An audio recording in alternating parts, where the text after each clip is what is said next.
Hi everyone. तो आज हम लोग लॉगरिथम डिस्कस करने वाले हैं, ठीक है। और ये काफ़ी पेंडिंग हो गया एक्चुअली में, ये बहुत पहले से रिक्वेस्टेड था।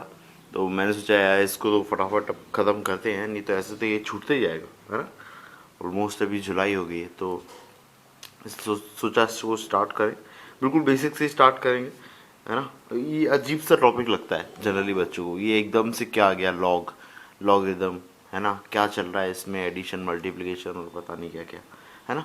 सो इसको देखते हैं। देखो ये कोई अलग से ऐसे कोई अलग सी चीज़ नहीं है ना। ये ऐसा नहीं है कि अपनी मतलब अपनी सामान्य जातियों से अलग है बिल्कुल, है ना। राक्षस प्रजाति का है राक्षस, ठीक है। वो ऐसा कुछ नहीं है, ये अपनी सामान्य जो मानव जाति होती है ना वैसे ही है, बिल्कुल बहुत सिंपल, है ना। बस ये लिखने का तरीका है ना। किसी चीज़ को लिखने का तरीका, वो चीज़ है क्या, बहुत सिंपल है। देखो जैसे आप लिखते हो 2 की पावर 3, जो भी एक्सपोनेंट होते हैं ना उनको लिखने का तरीका है, बस आप इस तरीके से समझो।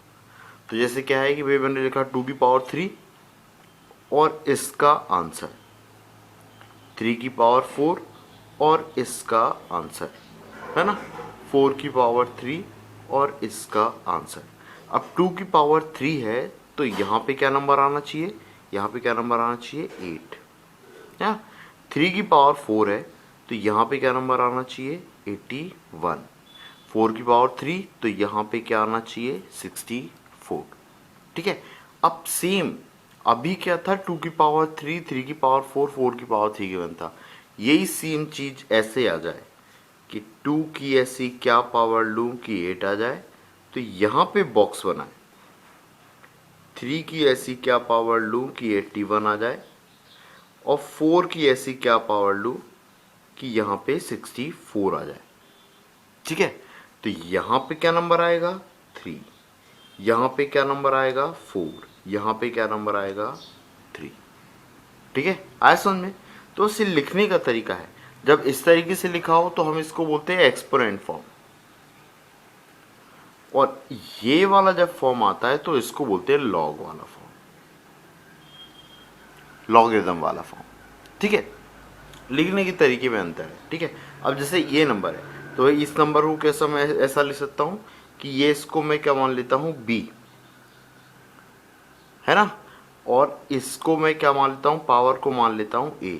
वैसे मेरे को a की पावर b लिखना चाहिए था, b की पावर a लिख दिया, कोई बात नहीं, ठीक है। इतना तो चलता है, ठीक है। इतना सब ये सब चलती रहती चीज़ें। और आंसर में अपना क्या आ रहा है, मान लो n, ठीक है। तो ये मेरा क्या एक्सपोनेंट फॉर्म है कि b की पावर a है तो मेरा आंसर क्या आ रहा है n, ठीक है। अब इधर इधर ये कैसा लिखा होगा, अब इसमें देखो सबसे पहले इसमें होती क्या क्या चीज़ें वो भी अब मैं फटाफट बता देता हूँ, तो उधर बताने में दिक्कत नहीं होगी। इस b को आप बोलते हो बेस, है ना।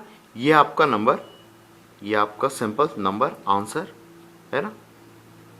और ये ए क्या होता है आपका एक्सपोनेंट या पावर, जो भी आप बोलना चाहो, एक्सपोनेंट या पावर जो भी आप बोलना चाहो, ठीक है, कोई दिक्कत नहीं, है ना। ऐसा तो लॉगरिदम में क्या होगा, लॉगरिदम में, है ना, यहां पे आपका बेस लिखा रहा होगा, है ना। यहां पे बेस नीचे, यहां पे आपका नंबर आ रहा होगा, है ना। और यहां पे आंसर में आपका आ रहा होगा एक्सपोनेंट या फिर पावर, है ना।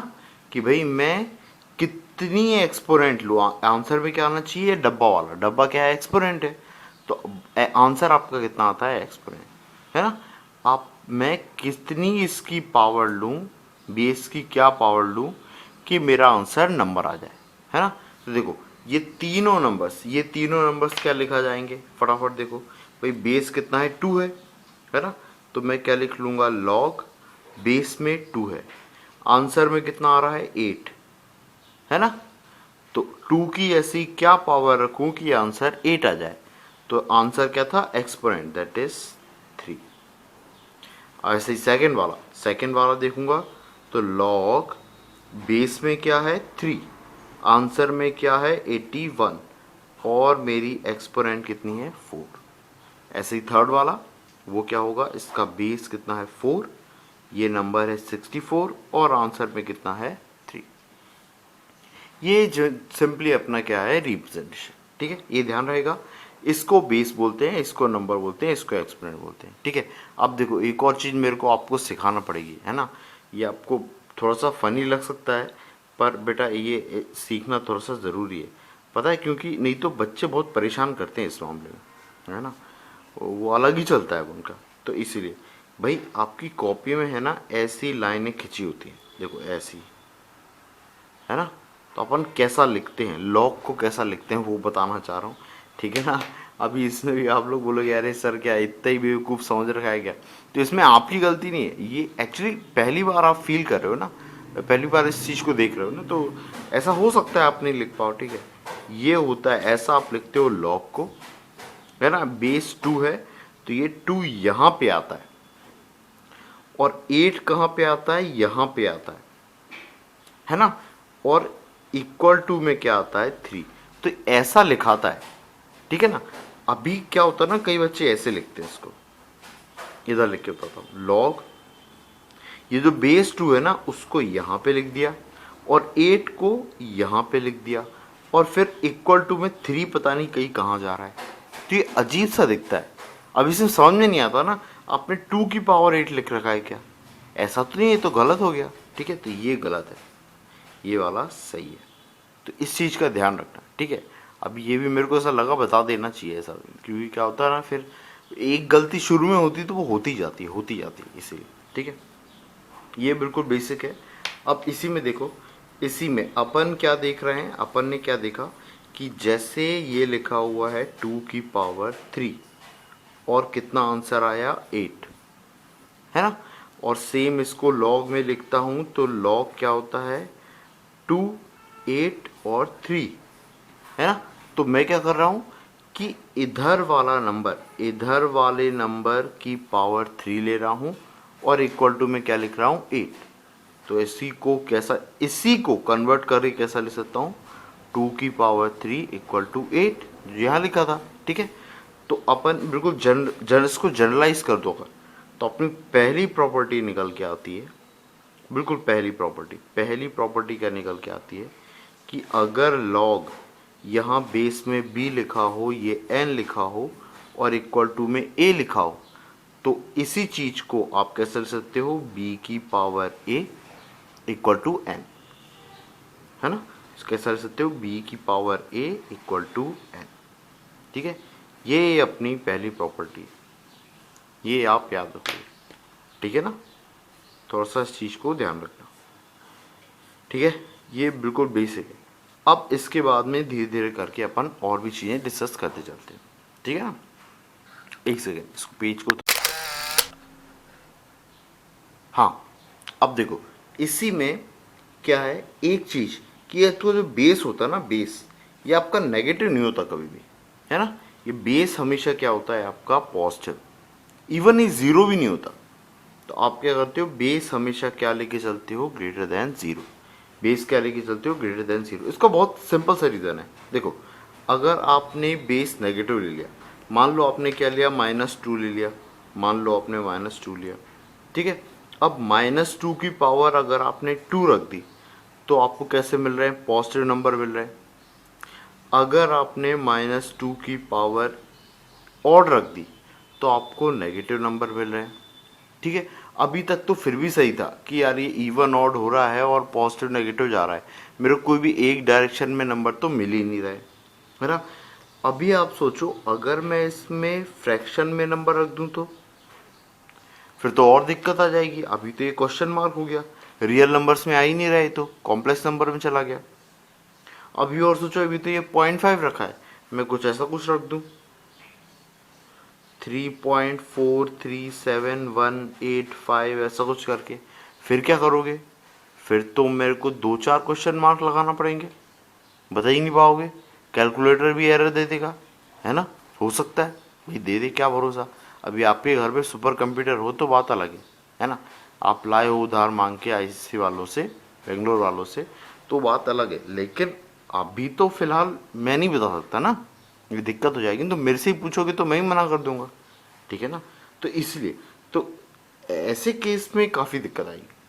ठीक है, नेगेटिव नंबर्स के लिए मतलब ये थोड़ा सा रिलायबल नहीं है। ठीक है, तो हम लोग क्या है, जो बेस होता है वो हम पॉजिटिव लेके चलते हैं, इवन जीरो भी नहीं लेते। ठीक है, जीरो लेने का ही बहुत सिंपल सा कारण है। आप इस तरीके से सोचो कि भाई मैं जीरो की पावर ऐसी क्या रखूं, है ना, कि मेरे को वन मिल जाए। अभी आप नहीं बता सकते ना क्या होना चाहिए। ठीक है, जीरो की ऐसी क्या पावर रखूं कि मेरे को टू मिल जाए, नहीं बता सकते, ये नंबर्स ही नहीं है इसीलिए। ठीक है, अब देखो क्या ये वन हो सकता है, बी क्या वन हो सकता है क्या, तो देखते हैं अपन, है ना। बी क्या है, बेस है, तो बेस में मैं वन रख देता हूँ। अभी आप सोचो कि बेस की ऐसी क्या पावर रखूँ कि वन मिले, है ना, सेम टू मिले और सेम थ्री मिले। इसका आंसर तो आप बता दोगे वन, पर इन दोनों का क्या, इन दोनों में तो बहुत सारे क्वेश्चन मार्क आ जाएंगे, है ना, कि वन की ऐसी क्या पावर रखूं कि टू मिल जाए। ऐसा तो कभी होता ही नहीं है भाई। वन की पावर, आप वन को वन से मल्टीप्लाई करोगे, वन को 10 बार मल्टीप्लाई करोगे तो भी वन ही रहेगा, टू तो नहीं होगा, थ्री तो नहीं होगा। तो वन के लिए कंडीशन बिल्कुल डिफाइन नहीं है। ठीक है, तो बेस आपका क्या है, वन भी नहीं हो सकता। बेस आपका क्या है, वन भी नहीं हो सकता। तो एक और चीज़ मेरे को क्या समझ में आई, यहीं पे लिख लेता हूँ कि बेस मेरा वन भी नहीं हो सकता, ये चीज़ समझ में आई। ठीक है, अभी एक और चीज़ अपन देखते हैं कि मैं टू की ऐसी क्या पावर रखूं कि मेरे को -3 मिले, या फिर थ्री की ऐसी क्या पावर रखूं कि मेरे को -9 मिल जाए, है ना, या 4 की ऐसी क्या पावर रखूं कि -64 मिल जाए। बताओ, अभी नहीं बता पाओगे आप। अगर आप सोचो कि मैं पावर नेगेटिव में रख दूं तो उससे क्या होगा, भाई आपने टू की पावर -2 रख दिया। अभी देखो टू की पावर -2 क्या होता है, टू की पावर -2 तो 1/2 की पावर 2 हो जाता ना, है ना, नंबर नेगेटिव थोड़ी होता है ना। तो एक्चुअल में इस टाइप के नंबर, एक्सपोनेंशियल नंबर क्या होते हैं, पूर्ण धनात्मक राशि, मतलब ऑलवेज पॉजिटिव नंबर्स। ठीक है, तो इसीलिए वो एक पूर्ण धनात्मक राशि है, ऋणात्मक नहीं है, नेगेटिव नहीं है, कभी भी नेगेटिव नंबर्स नहीं देती। अब ये क्या है, एन है, ये क्या है मेरे एन, ये सब क्या है, एन है।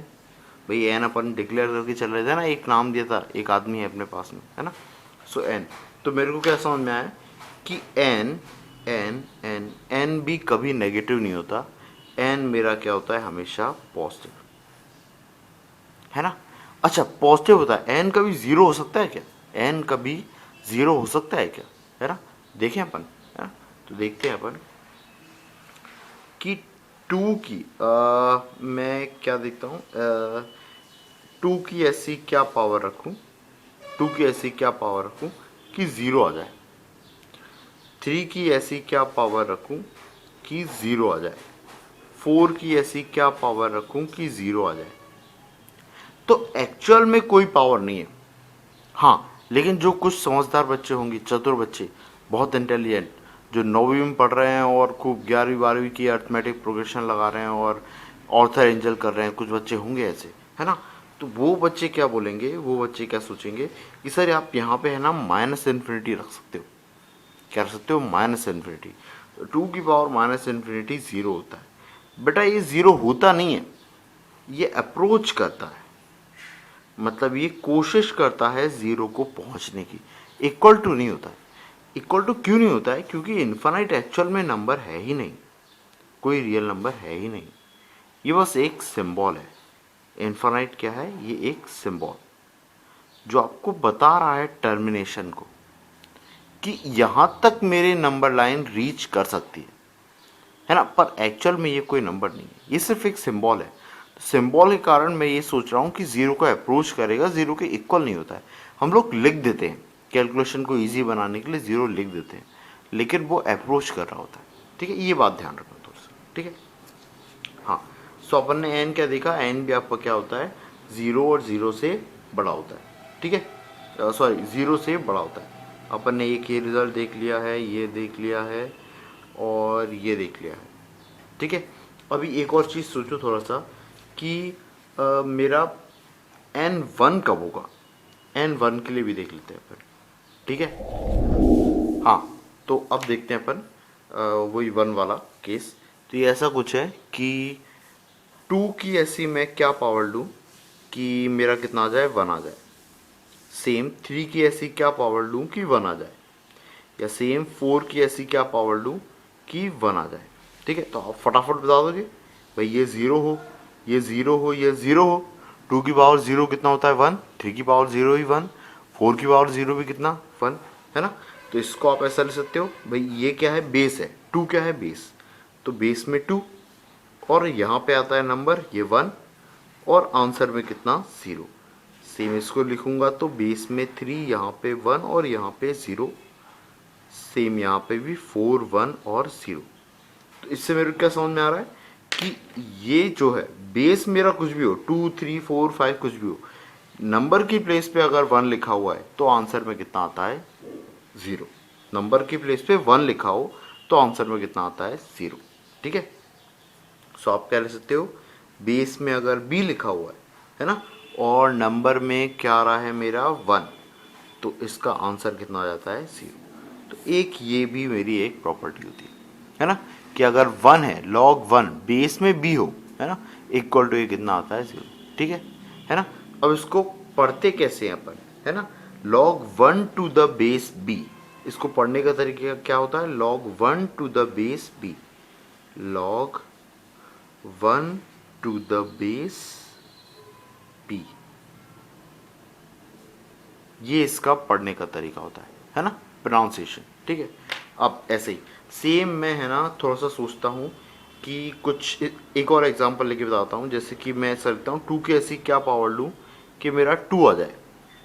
3 की ऐसी क्या पावर लूँ कि मेरा 3 आ जाए, या 4 की ऐसी क्या पावर लूँ कि मेरा कितना आ जाए, 4 आ जाए।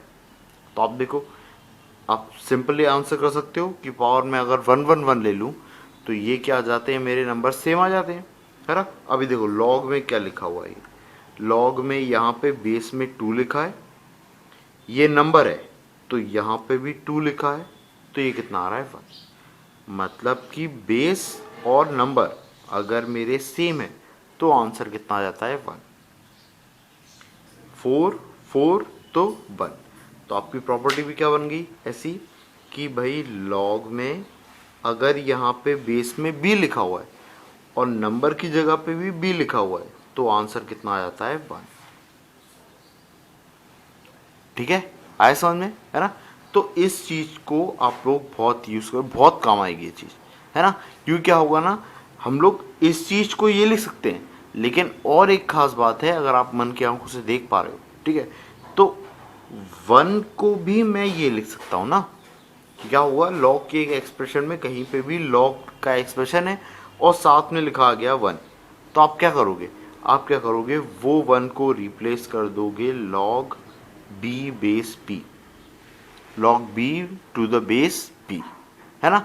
अभी बी की जगह कोई भी हो सकता है, अगर आपको लॉग 2 बेस 2 चाहिए हो तो 2 बेस 2 लिख लेना, लॉग 3 बेस 3 चाहिए हो तो 3 बेस 3। भाई क्वेश्चन में जो बेस चल रहा हो, जो बेस सिस्टम चल रहा हो वो लिख लेना। 3 चल रहा हो तो 3 ले लेना, 4 चल रहा हो तो 4 ले लेना, 5 तो 5, ऐसा करके जो भी लेना चाहो। तो 1 को आप इस तरीके से भी लिख सकते हो, ठीक है। हाँ, तो भाई अभी तक मैंने क्या सीखा, एक और चीज, क्या पावर मेरी नेगेटिव हो सकती है क्या। तो थोड़ा सोचो भाई, 2 की पावर -1, 2 की पावर -1 कितना होता है, 1/2। कोई दिक्कत नहीं है, -1 लेने में तो कोई दिक्कत नहीं है। 2 की पावर -2, 1/2 का स्क्वायर, कोई दिक्कत नहीं है ना। अच्छा ठीक है, चलो थोड़ा सा ऐसा ले लेते हैं, -1/2 ले लेते हैं, ये भी कोई दिक्कत नहीं है। 1/2 की पावर 1/2, कोई दिक्कत नहीं है भाई। 2 की पावर -3/4, इसको कैसा लिख सकता हूँ, 1/2 की पावर 3/4। तो पावर मेरी नेगेटिव हो ना, एक्सपोनेंट नेगेटिव हो तो भी कोई दिक्कत नहीं होती है, नेगेटिव के लिए भी चलता है, ठीक है। तो अभी तक हमने क्या सीखा भाई, लॉग में अभी तक हमने क्या सीखा कि अगर मेरा ऐसा लिखा हुआ है लॉग, थोड़ा अपन है ना स्केच चेंज कर लेते हैं। अब इतने सारे स्केच पड़े हैं अपने पास में, तो यूज़ करो ना भैया अच्छे से। तो अगर अपना ऐसा कुछ लिखा है log b n to the base b equal to a, ये क्या है? एक्सपोनेंट, ये है बेस और ये है नंबर। तो बेस b, सबसे पहले तो बेस b क्या होता है? 0 से बड़ा होता है। बेस कभी भी 1 नहीं होता है, ये एक चीज़ देखी अपन ने। n के बारे में बात करो तो n भी क्या होता है? 0 से बड़ा होता है। अभी मैंने क्या बोला था? एक्सपोनेंट।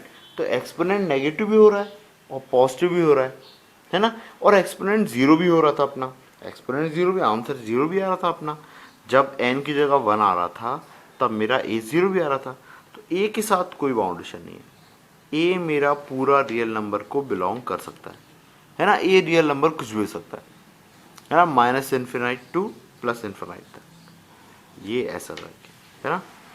यहाँ से पूरा यहाँ तक, ठीक है, पूरा, है ना? ये कुछ चीज़ें है ना। और अपन ने क्या चीज़ डिस्कस की कि भाई अगर मेरा बी नीचे बेस बी दिया हो, यहाँ पे 1 दिया हो, तो इसका आंसर कितना आ जाता है अपना? 0। सेम यहाँ पे लॉग बी, बेस में बी है और यहाँ पे भी बी लिखा हुआ है, तो ये कितना आ जाता है मेरा? 1। ठीक है, ये कुछ चीज़ें हैं जो अपन ने सीखी, ठीक है। अब इसके बाद में एक और चीज़ जो आपको बताना है, यही मेरा लॉगरिदम को लिखने के 2 तरीके होते हैं। एक तरीका क्या होता है? एक तरीका होता है आपका नेचुरल लॉग। एक क्या होता है? Natural log. और एक होता है आपका कॉमन लॉग,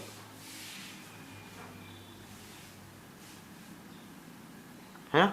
जो नेचुरल लॉग होता है उसमें आपका जो बेस होता है वो ई होता है। क्या होता है? ई। इसको बोलते हैं यूलर्स नंबर, यह यूलर्स कांस्टेंट, है ना। इस ई की वैल्यू होती है 2.718, ऐसा कुछ, ठीक है। इसके ऊपर मैंने एक वीडियो ही बनाया हुआ है, वो मिल जाएगा आपको लिमिट्स वाली प्लेलिस्ट में। लिमिट्स का एक है, मैं डिस्क्रिप्शन में डाल दूंगा उसकी लिंक, ठीक है। डिस्क्रिप्शन में चेक कर लेना आप लोग एक बार, है ना।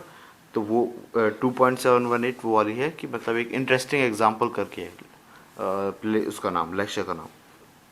और एक है कॉमन लॉग। तो कॉमन लॉग में आपका जो बेस होता है वो कैसा लिखा होता है? बेस 10।